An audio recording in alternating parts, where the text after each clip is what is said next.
Well, hello there folks, my name is Mark Myers. I love helping trainers, presenters, workshop facilitators take the results to the next level. You know the deal, let's get into it. So today's video is going to be a little bit different in regards to the fact that I'm going to speak to a topic that I don't often speak about in this particular vein, which is about essentially when you're first starting out as a trainer or presenter, as a public speaker. There are people that are petrified, that are so scared to stand up in front of people, and they find the idea of speaking for more than 1 minute or 5 minutes to an audience just like ridiculous. It's just so crazy. And today I want to speak to those people. But even if you've been playing in the game for a while, you're going to get some value from the video as well, right? Because the thing is, because I've been doing this for a while now, I often fall into the trap of thinking anyone can do it. It's not that hard. You just stand up, you just talk, you use the magic phrases, you use your pillars, you're good to go, right?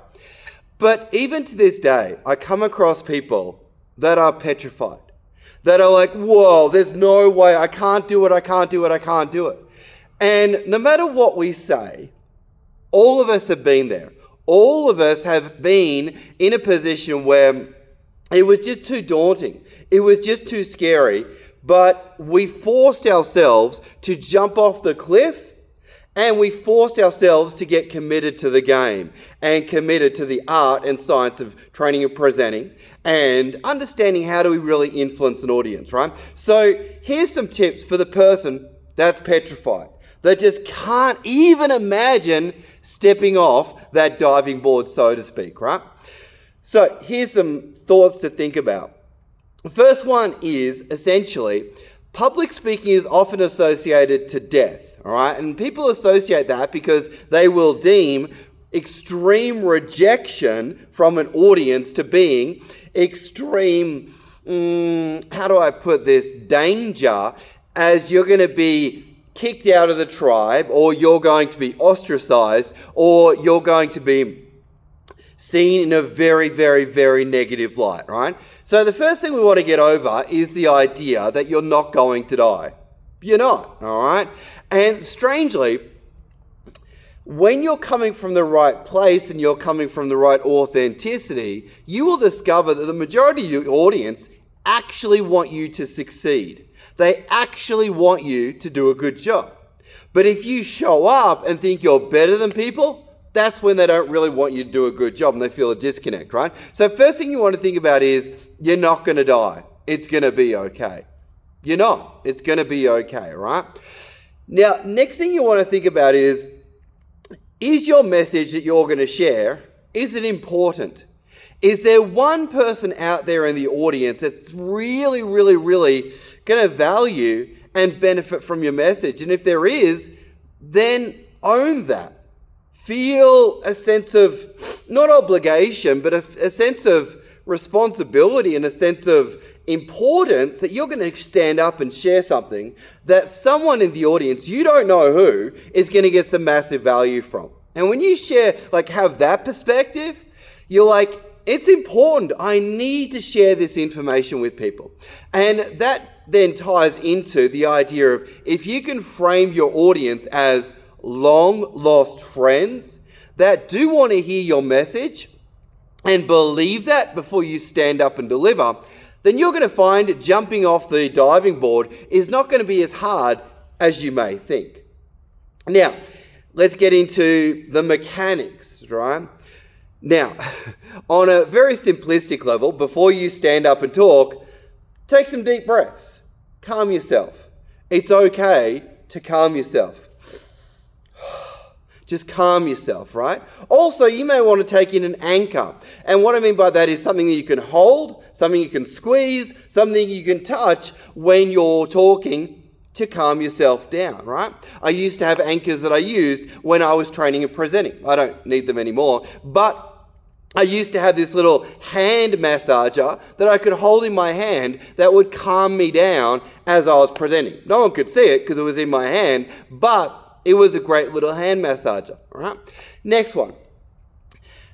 We want to think about the idea that rehearsal is your best friend. Now, this is the most unpopular thing to talk about on this channel, guaranteed. Like, I do videos on rehearsal, people just scroll on.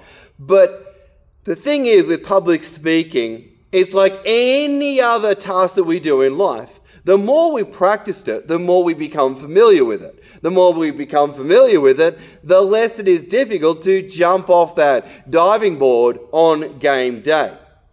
So if you've already jumped off the diving board, 1,000 times without the audience looking at you, basically you're just showing up, jumping, and then there just happens to be an audience there is the new mentality that you can take on.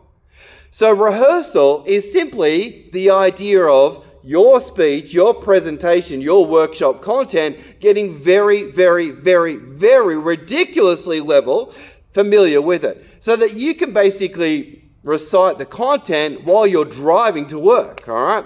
Or you are having a shower, or whatever it may be. And a quick and easy way to do that is break up the entire presentation into little chunks, and then, as my mentor taught me, cut up those little chunks, and then, just like a pack of cards, open up one of the chunks and just rehearse that part.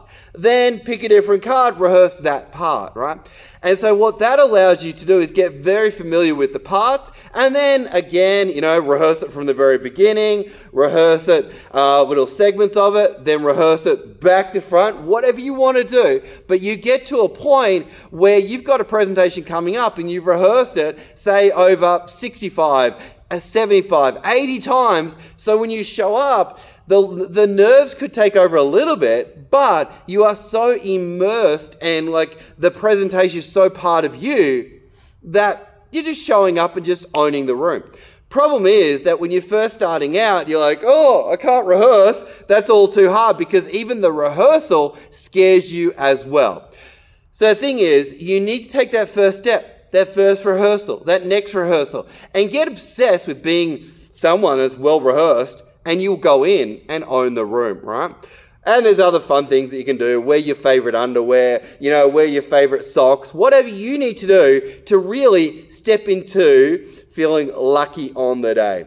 On that note, folks, this video is a little bit different. It's just speaking to the segment of people that are just starting out and that really find that anxiety really taking over as you're thinking about your next presentation.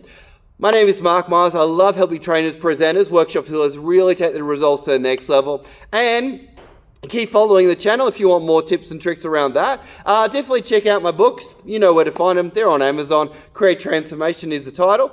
And I do have my next Workshop Facilitation Mastery course coming up in December. If you want dates, reach out. We'd love to help you out with your skills in the world of workshop facilitation. Thanks, team. See you on the next one.